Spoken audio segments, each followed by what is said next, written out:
Chair, just the same discretion will be much appreciated now in relation to this matter. Thank you for attending again. I'm going to come back to the minutes, because the minutes, I think you'll agree, are crucial in relation to what you knew about PIMCO and didn't, and what followed on afterwards. And so let me just ask a few quick questions. Lazard. Lazard sets out, you gave no written instructions to Lazard, isn't that quite? No, that's not true. I thought you just gave them a verbal briefing. Yeah, we gave them a verbal briefing as a consequence of which they produced. No, I didn't. Just let me know, please. Initially, no written document was given to Lazard. You gave a verbal briefing, yes or no? Yeah. Good. And then Lazard came back. Standard stuff. No, please, I'm not drawing any conclusions. I'm establishing facts. I have an open mind completely. I have a report from an Auditor General, and I'm listening and I'm asking questions. So, you gave a verbal briefing. Yeah. They came back with their understanding of that. Is that right? That's right, yes. Okay. And that's set out in the Controller and Auditor General's report, I think, on page 68. Yeah, and I think it's also set out in a further that's okay. document. Please, listen to me. Just listen. I'm trying to be helpful. No. I'm going to ask the questions that I need answered, and then you can take all the time under the chair when he comes back to you to fill out anything. When they came back with that understanding, and it's set out on page 68, were you happy with that?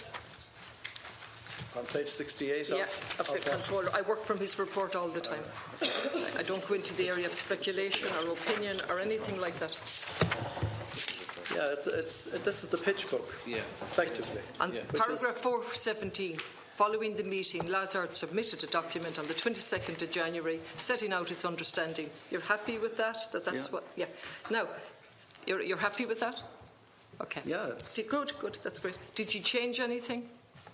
I think there may have been changes. What changes? I'm not totally familiar with that document. Well, you should be now, because it's here. Well, so whoever that's okay. I'm totally familiar with the CNAG's report. I'm not totally familiar with this document.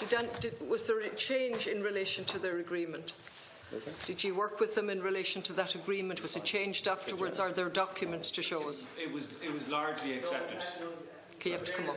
You'll have to. Yeah. Sorry, Chairman. Deputy, the pitch book that was presented by Lazard was largely accepted by us. Good. I think it was 95% agreed. There were one or two changes to it. What changes did you make? There were one or two changes, I think, to the actual list of bidders. Okay, tell me about. There were sort of tiering of bidders. So, and again, it was through an actual discussion, I think. I just want the changes. I'm not questioning anything that you made. What specifically were the changes? Yeah, what changes? I can't recall, Deputy, but there was certainly one or two. I'll tell you what, I'll leave you there to think about that and come back to me before the end of my thing. What changes were made? Will you do that? But in general terms, the changes, there might have been one or two bidders that were listed in a tiering. I would like to know who were those bidders, where they were put in, where they were put out, who made that decision. Will you check that for me, and I'll use my time to continue on with questions. Okay. Thank you. In relation to... where do I go with this? Let's see. Let's go back to the minutes. Now, so you might help me here, Mr. Stewart, in relation to the minutes. I've a note here from PIMCO, the 14th of March. This was all disclosed. We all got it. Setting out that there were telephone discussions on the 10th, the 11th, the 12th and the 13th of March. Is that correct? The 10th, 11th, the 12th and the 13th of March? Yes or no? Yes. Good. Okay. Record number 1, the 10th of March. First telephone call, 4 o'clock in the evening, correct? I have to rush through this now because I have a lot of questions to ask. No, you're correct. Good. Record number 1. Who did that? This is the notes of the call. Yeah. I prepared that email. I would have. NAMA internal contemporaneous minutes. Yes. 10th of March printed. Who did those? I prepared the email, so I did. No, don't mind the email. Who prepared that document? That's from an email, so it's the document I prepared. No, look at it. It's very simple. You gave us these. Yes, I prepared that. Good. Yes. You prepared this document. Okay. So it says record number 1, the 10th of March, 4 p.m. It refers to the phone call. A very important phone call. And it follows from a phone call from PIMCO on the 7th, on a Friday, saying we need to talk to you urgently. It takes till Monday, and it takes till Monday at 4 o'clock. Is that right? 4 o'clock on Monday. Probably to do with time change, was it? I don't recall that. Okay, well, it seems they were calling you urgently on Friday, and you wait till 4 o'clock on Monday. I suspect it was to do with availability of people who needed to be on. Okay, all right. And what's recorded on that then is Ronnie Hanna outlined that the Frank Cushnan issue was a major issue for NAMA. Now, this is the first record of a phone call. Ronnie Hanna outlined that the Frank Cushnan issue was a major issue for NAMA. I'm not going to use my time to read this out. But Different record. well, listen now, just for a minute. You can sort this mess out afterwards. I'm reading from what I was given. I was given this through your documents, so I'm going to stick to what you've given. I think that's the wrong document. Chairperson, if you could bear with me, I'm going to go through the documents I have. You can come back and correct the record. This is the document. Did you get the revised one that was handed out? I did. I certainly got and the. Is that the one you're reading? No, from? I'm not. I'm reading from the documents as I got them. Okay. I think there's been a correction of the date. No, I don't know anything about a correction, so I'm going to just continue on for a moment and we'll come back and you can correct it. What I have here is the 10th of March that you gave. If you keep doing this, it's extremely difficult and I'll ask for more time. I have a record given by ye on the 10th of March. Okay, point of clarification. Has that been amended here this morning? No, I don't want... Sorry, Chairperson, excuse me. I'd like to go through this and any amendments can be made afterwards because these are the documents that I went through. Now, let me stick with this, please. On the 10th of March, 4 p.m, Mr. Stewart, you've confirmed that that's you. Yes, I prepared the notes. Okay. Ronnie Hanna outlined that the Frank Cushnan issue was a major issue for NAMA. What's written here now is the 10th of March. That's the call that took place on the 11th of March. Okay, now let me if it's mislabelled, then that's the issue that was tried to clarify earlier. You can clarify that afterwards in the Chair's time. This is what I have, okay? Okay. Let me look at that now. And then I go into the 11th of March.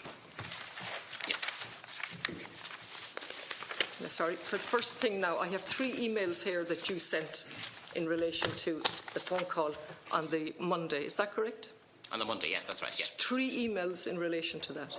Yes, there was a typo in, but that's well, there are 3 now actually, 3 emails. So we have an email, nothing hangs on it. There's nothing here, but there are, interestingly enough, 3 emails.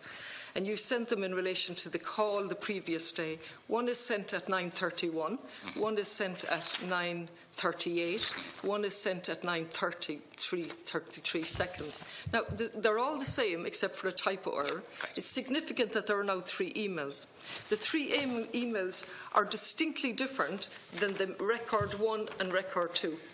That's because record 1 and 2, as you have them, are the next calls in sequence that took place. Okay, you can imagine how difficult it is. So record 1 is wrong. Let me look at record 2.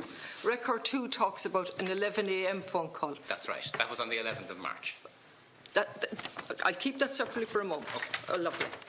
Where are your 3 emails all saying the same thing, recorded in contemporaneous notes? So they're not recorded in record 1. No, they're not recorded in record 2. No, if you look at the subject matter of the email.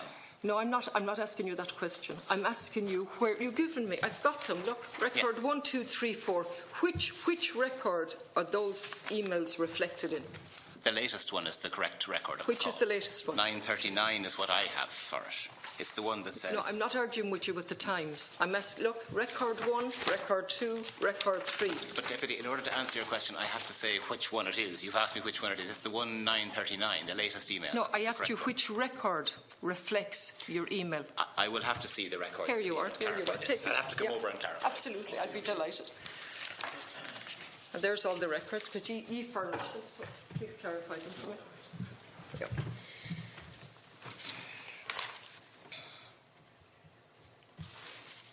Yes, that's the latest email, which is actually 9:38. I'm not taking issue with that. That's okay, fine. Where is that reflected in the record? That's the record. The record is the email. No, I have record 1, 2, 3, 4, 5. You're ignoring all these? No.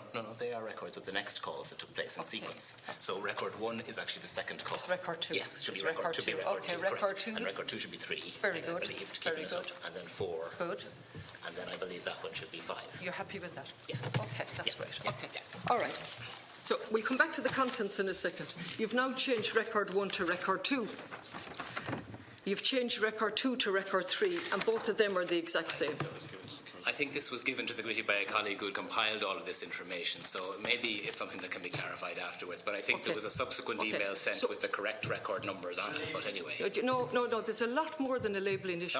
Sorry now, there's a lot more than a labelling issue. We have the record 1, where it outlines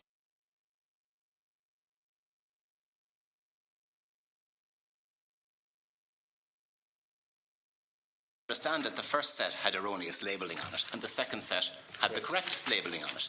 It does not mean that anything that is said in those notes is, I don't know, not to be trusted, as you've put it, which is a fairly serious charge. I said it raises trust for me. Okay. It raises trust for me in relation to the record. Okay, well, look, if I can allay that in some way, I'd like to do so. That will be great if you can do that. Okay. But certainly on the reading of that, and it's already been gone into detail by Deputy MacDonald and earlier on by Deputy Cullinan, so I won't go into it. The way I read that, it is what PIMCO has outlined, and your note confirms that. That is the way I'm reading it. So if I go back now to the specific question... we don't agree with the detail is the issue, I think. But okay. In relation to the actual report, do you now accept this report? Because I'm a little confused from your answers today. Do you accept this report and the concerns set out in this report in relation to the concerns raised about how you handle the conflict of interest, the concerns raised in relation to the sales process, and so on? You have had do you accept it? Yes or no? No, we still have issues with the report. Specifically, what issues? Not with all issues. Specifically, what issues? We have issues around the finding that there was a probable loss of 190 million. Yep. Right? We have issues around finding that I called it out actually there a while ago in relation to fact 483. That in effect, if we had held on to these assets, we might have got 1.49. We have issues in relation to just before you pass on from that, in case I forget it, the second issue, the Controller and Auditor General's report has never said that she should have held on. Do you accept? I acknowledged that a while ago, that he has never recommended that. I just made the point earlier today that the real issue here for us in terms of our reputation is, and maybe it's a conflation of two, but it's a conflation of the fact that a probable loss of 190 million is identified, and the fact that the CNAG not receiving not sufficient assurance that if we hadn't held on to the assets until whenever, that we would have got a better price. That is the key issue for us. Mr. Daly. And I know there's reference to the fact that only being a minor point. It's not a minor point for us. Mr. Daly, please. I think you are conflating issues. I'm going to ask specifically again. Which aspects, 1, 2, 3, 4, have you difficulties with the Controller and Auditor General's conclusions? Those two. What right? two? Sorry. The probable loss of 190 million and the finding in relation to possibly holding on, we would have got better value. The third one is around the conflict of interest issue. We believe. Can I come to the conflict, the second one? He's not saying that you should have held on. He's looked at those as two possible alternatives.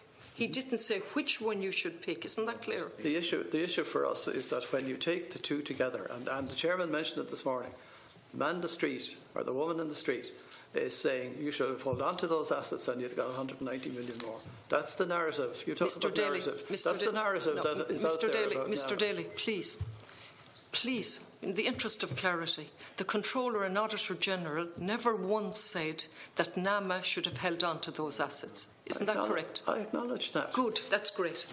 But you're asking.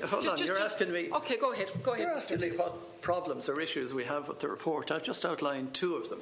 The other one is in relation. You don't have an issue with that anymore, Mr. Daly. You're saying. Sorry, we didn't say that you should hold on to them. He never said that. I have an issue with the way that the two are conflated, and the only way in which you can actually get to your 190 million is actually to take the 1.3 we got, and the 1.49 that, in effect, is said if we had sold the assets piecemeal, we would have got those out to 2020, right?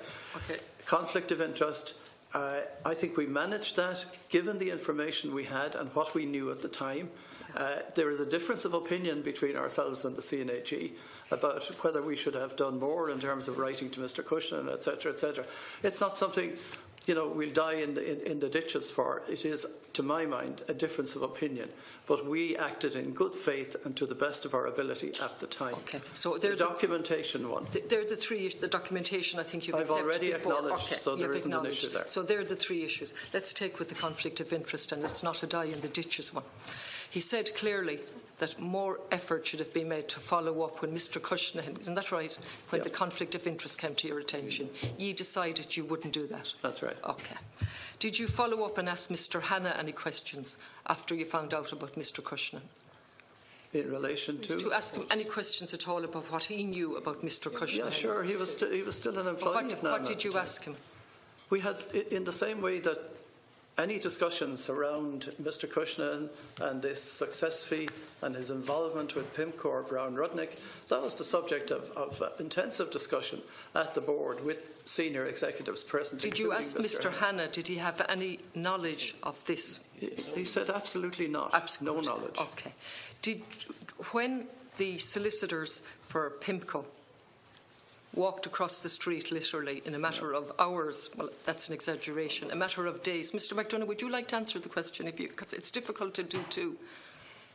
Honestly, I'll address the question to you if you want, or I'll address it to Mr. Daly, but when you're constantly telling him, it's extremely difficult. I don't really listen to him. Well, that's enough. Well, there you were.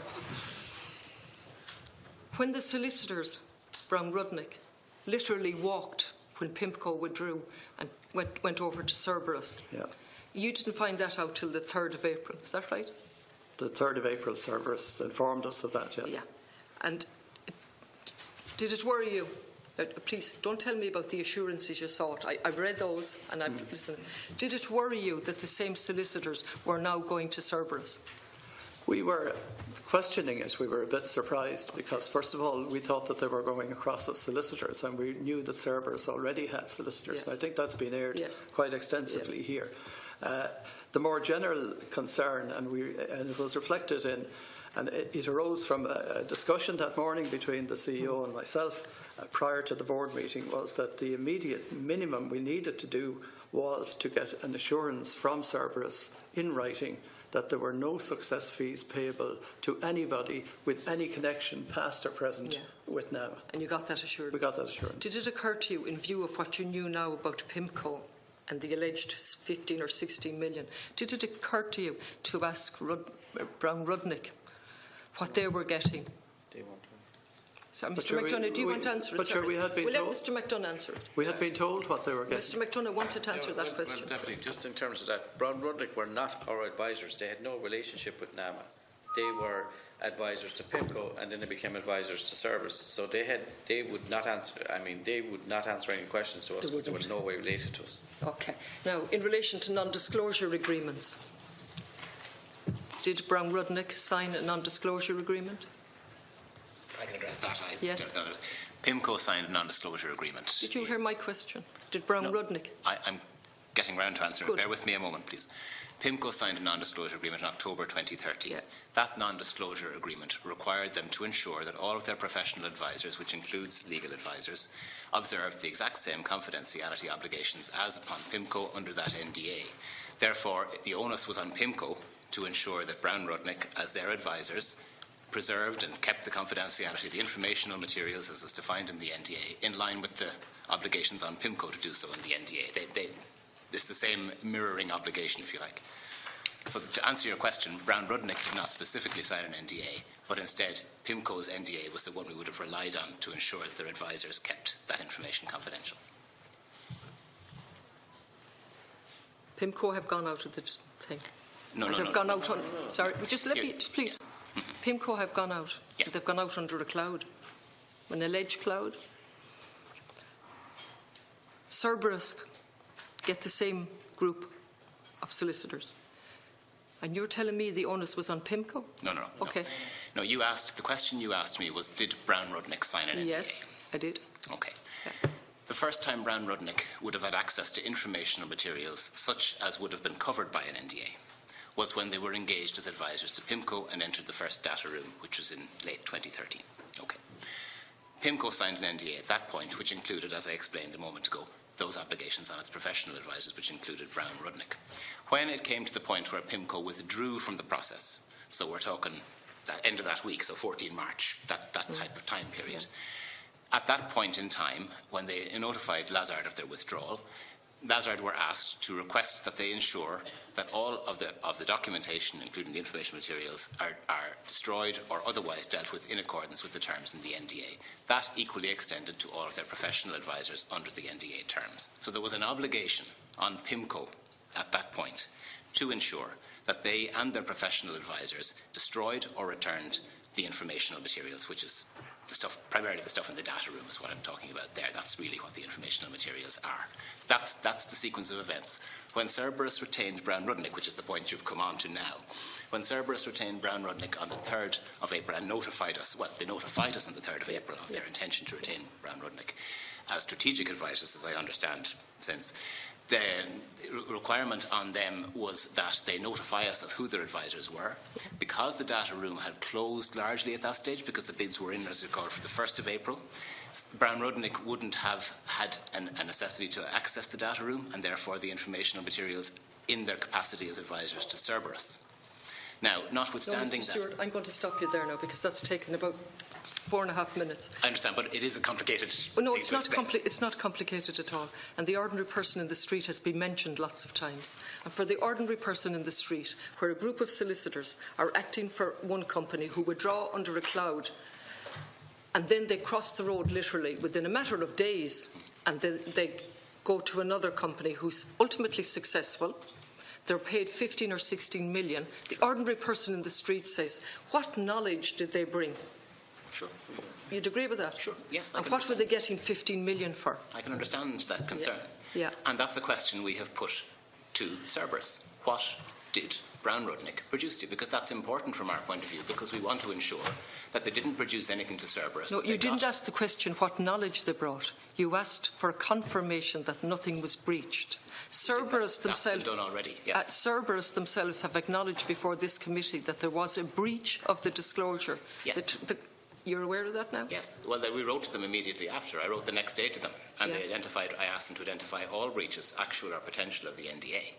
They've given me permission to share what was in that letter. They responded. When did this become apparent, sorry?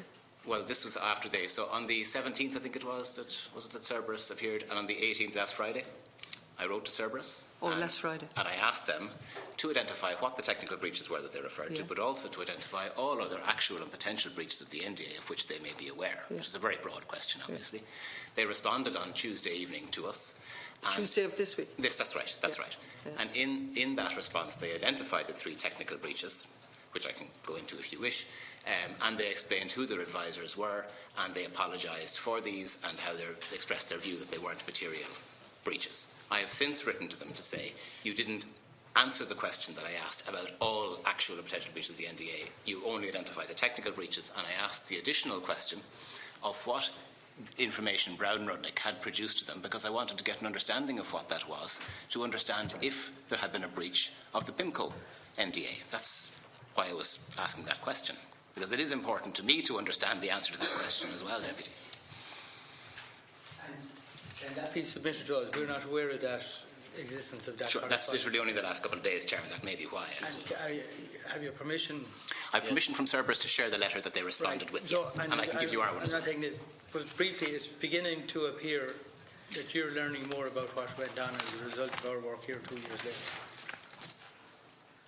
It looks that. It is that way. Well, I mean, Chairman, under your questioning in the committee's work, people are advising of things which they never advised us of, and that's true. And the letter from Cerberus where we asked the questions, because we were very interested in Mr. Nerpin's evidence, and I think it might have been as a result of Mr. McCarthy's clarification about what the obligations are under an NDA that Mr. Nerpin at the end of the meeting said there was some, by the way, there's some technical breaches, and I didn't tell NAM about them. So we wrote him the following morning and asked him what were these technical breaches.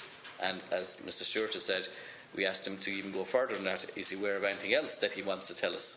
And you share the views that they're merely not material technical breaches? The 3 that he identified, I would say, are non-material. Okay, sorry, we will conclude, but you will come back. Sorry, I'm just finishing up one or two. Why didn't you ask that at the time?